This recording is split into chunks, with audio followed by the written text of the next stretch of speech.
खुलुमबाय prime 24 headlines नायगिरि बिथांमोननिसिम आंनि गोसो गोरबोनि खुलुमनायखौ जासिबाय दायो मोनसे जोङो प्राइम 24 हेडलाइन्सआ रादाबा मोनसे दुखुनांथाव रादाब लानानै फैदों धेमाजि जिल्लानि सिङाव थानाय मिडिल जुनाय आन्सलिकनि जामुगुरि गामिनि सुदेम मोसाहारि होननाय सासे गथ'आ गोमानानै दङ 2019 मायथाइनि फेब्रुवारि दानाव बियो बेनि बे सिमेन्ट-सापुरि इउएन एकाडेमियाव फरायफुबाय थानाय सासे गथ'मोन बियो बिनिफ्राय जिहेतु खामानि मावनो होननानै पान्जाबाव थाङो गोबाव सम पान्जाबाव खामानि मावनायाव गोबाव सम सोमोन्दो दङमोन आरो खबर मोनलायबाय थादोंमोन आरो मोजाङैनो दंमोन होननानै बिथांमोना फोरमायो दायो बे दुखु गोनां बाथ्राया बेनो जाहैबाय जिहेतु 2019 निफ्राय 2020 मायथाइसिम जुलाइनि 8 अक्ट'आव बिथांनि मबाइला सुइच अफ जायो आरो बे सुइच अफ जानायनि जाहोनाव न'खरनि बिफा एबा बिमाया बार खनले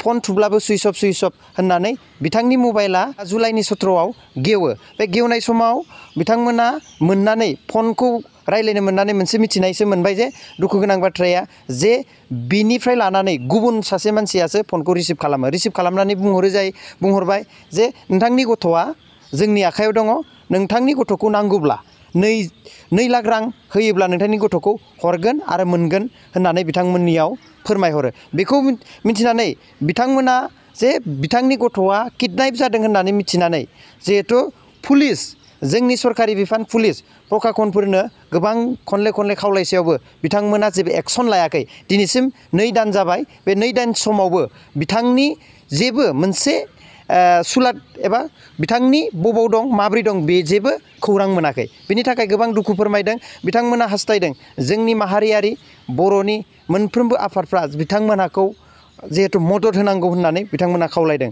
दिनै बेबायदि बिथाङा पान्जाबाव थांनाय समाव बिनिफ्राय ओंखारलांनाय समाव जिहेतु मानसि गाज्रि लोगो मोननानै दालाल मोननानैसो पान्जाबाव मोनहैनो हाखादोंमोन दिनै बे गथ'आ सासे दालालनि आखायाव एबा किडनेपिं जानानै दं बे जोबोद दुखुनांथाव बाथ्रा बिनिखायनो साफ्रोमबो जोंनि बर' रायजो राजाफोरखौ एबा जोंनि रादाब बिजों नायगिरि बिथांमोनखौ जाहाथे बे भिडिअखौ शेयार खालामनानै जाहाथे बै गथ'नि जिहेतु जिउ एबा बे गथ'आ मोजाङै मोजां बिथांमोननि न'खराव मोनफैफिननो थाखाय साफ्रोमबो बर' रायजो राजाफोरखौ आं खावलायो खर' गंग्लायनानै खावलायो जाहाथे भिडिअखौ हाजासे शेयार खालाम आरो बै गथ'आ मा जायगायाव दं बेखौ जों मोनफिननो हायो आरो बेखौ मदद होनो थाखाय आंनि गुरै खावलायनाय आरो बयनिसिमबो खुलुमनायखौ जासिहरनानै दोनथ'नाय जाबाय नोंथांनि गथ'आ दिनै गोमानायनि दं बे गोमानाया बेसेबां गोबाव जाखो थांनाय 2019 मायथाइनि फेब्रुवारि मासाव 8 तारिखआव थांदों बियो पान्जाबाव माने आं एसे रायदोंमोन बेयाव माने गाव दुखु मोननानै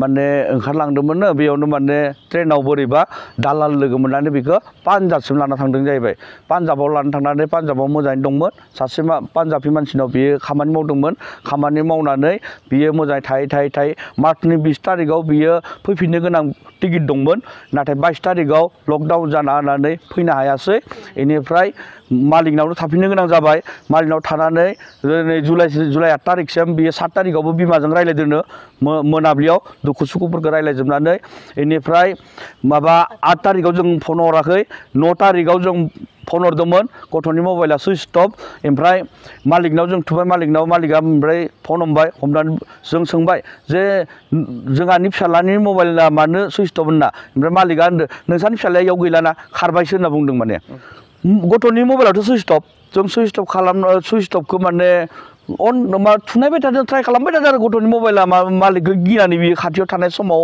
सुइच अफ खालामना लानो हागौ होननानै ओमफ्राय बेफोरबायदि माने जोङो ट्राइ खालामबाय थानो 17 तारिखखालि बिनि मबाइला अन जाबा जों गोसोखौ मोजां मोनबाय आसामफोर खाथि मोनफैबाय नामा गथ'आ ओंखायनो मबाइलखौ अन खालामबाय होननानै जों गोसोखौ मोजां मोननानै राजा होनबाथाय माने बेलेग असिनाखि मानसियासो कुन राजा इदि बुंबाय माने ओमफ्राय इदि बुंबाथाय माने जों बुंबाय आरो इथ' जोंहानि फिसालानिसो नाम्बारमोन ओमफ्राय बोरै माने नोंसोर मोनखो होनना ओमफ्राय जों बुजिहायैनि थाखाय गगामुनि गुमै दंमोन बेनो जों एसे रायलायनायलाय गुमै माबा जोंना रेकर्डबो जाया नोङो आरो रेकर्डबो खालामना लाखि होननानै बे माबाखौ इसोरनि रायलायनायफोरखौ रेकर्डबो खालामबाय आरोखि मा बेनिफ्राय बुंदों माने नोंनि गथ'आ गोथाङैनो दङ नोंनि गथ'खौ नांगौबा जोंनो 2 लाख फैसा नांगौ 2 लाख फैसा नोङो हरनो हायाबाथाय जोङो माने बुथारनाबो गारनो हागौ खामानिबो मावनो हागौ जोंनि गोसो जों मावगोन बिदि बुंदों आरो नोङो बे खोथाखौ खोनानानै बिथांमोनखौ मा बुंहरनाय ओमफ्राय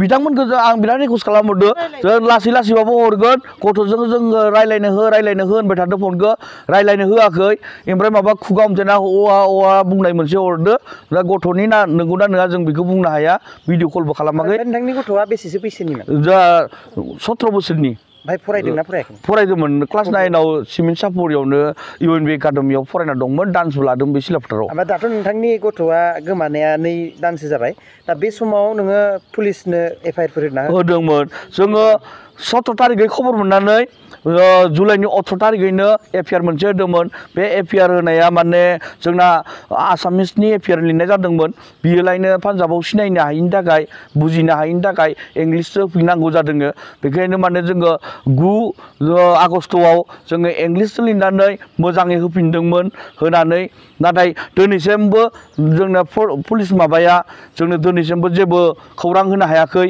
जेबो रिपर्ट होनो हायाखै दाथ' नोंथाङा आक' पुलिसनावनो फैफिनदोंमोन दिनैसिमाव मा बुंदों बिथांमोन दिनैसो आङो 19 तारिख माबानि सेप्तेम्बरनि दिनैबा आं पुलिस थानायाव फैफिनबावदोंमोन OC बिथाङा बुंनाय बायदिब्ला माने पान्जाबाव थांनानै नागिरहैनांगोन बा नागिरनो हानांगोन बिदिसो बुंनो नागिरदों दा जोंलाय बहा थांनो हानो गावसोर मा बुंदों गावसोर थांनो हायो ना हाया गावसोरथ' थांनो हाया होनखायो ओमफ्राय जोंनि पुलिसफोरा जेबो मावाबा जों मा मावनो हानो जों जि मावनांगौ बेनिफ्राय जिमान लिरनांगौ लिरनानै जों रेकर्ड पार्टिखौ हरजोब्बाय ओजोंहाय दा ओजोंनि पुलिसफोरा नागिरना मोनोबा फन हरगोन बेखौसो बुंबाय थायो ओमफ्राय दा जोंनिफ्राय दा जेबो जों खबर मोनैनि थाखाय जों दा जेनेबा जोंनिनो जा फरायसा आफाद दङ माबा जेसेबां आफादफोर दङ जे संगठनफोर दङ जोंखौ अननानै एसे माबा मोनसे मददफोर होनानै गोजौआव लागि जेन केसखौ माबानानै जेन गथ'खौ नागिरनायाव मदद होयोब्ला जों जोबोद मोजां मोनगौमोन आरोखि मा फिसालानि नामा मा नाममोन सुदेम मोसाहारि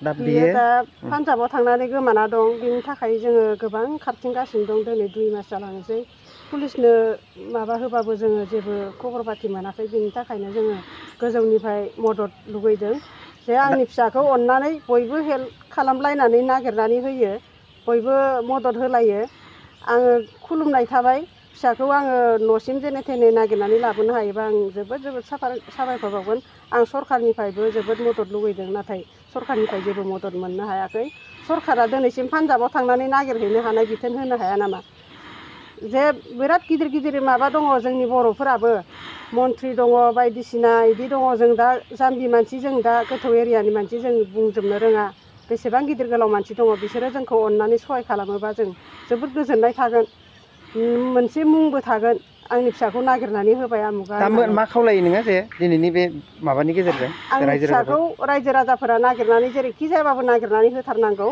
आरो मदद खालामथारनांगौ आं फिसाखौ जोबोर मोननो हास्थायथारदों आरो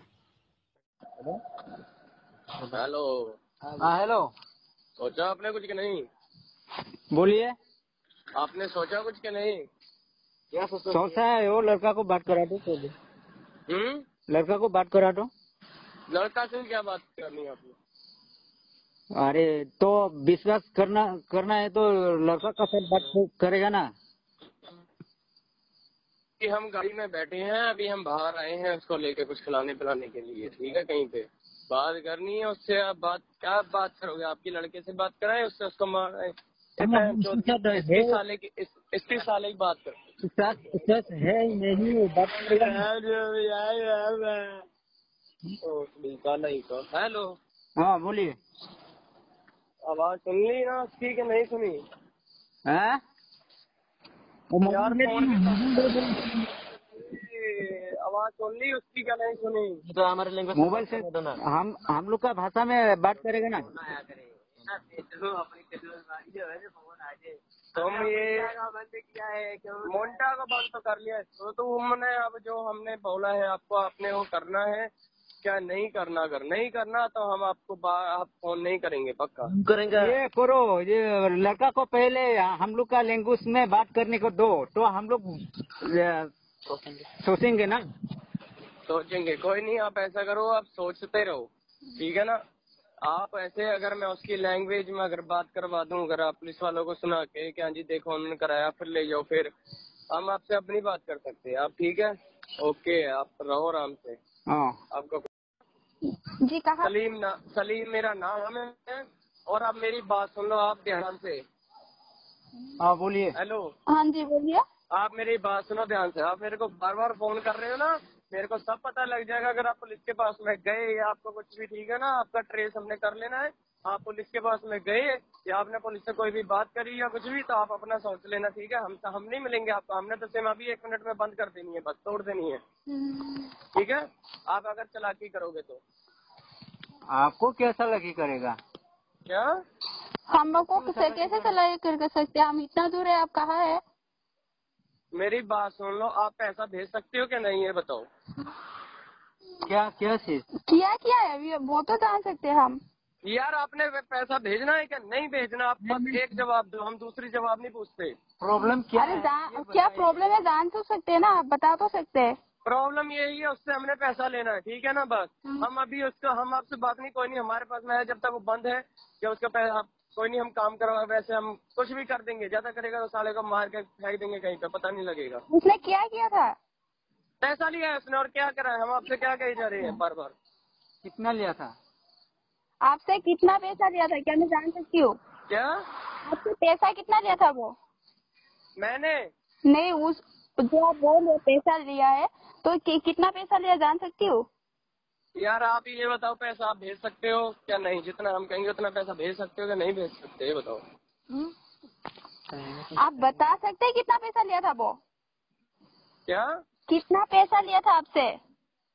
2 लाख रुपए बताया तो था आपको। 2 लाख रुपए वो क्या करने के लिए लिया होगा? मेरे को नहीं पता ये क्या करने के लिए लिया था। बोल रहे हैं हैं? आप, जो बोल रहे हैं। क्या कह रहे हो? वो 2 लाख रुपए नहीं लिया आपसे, आप झूठ बोल रहे हैं।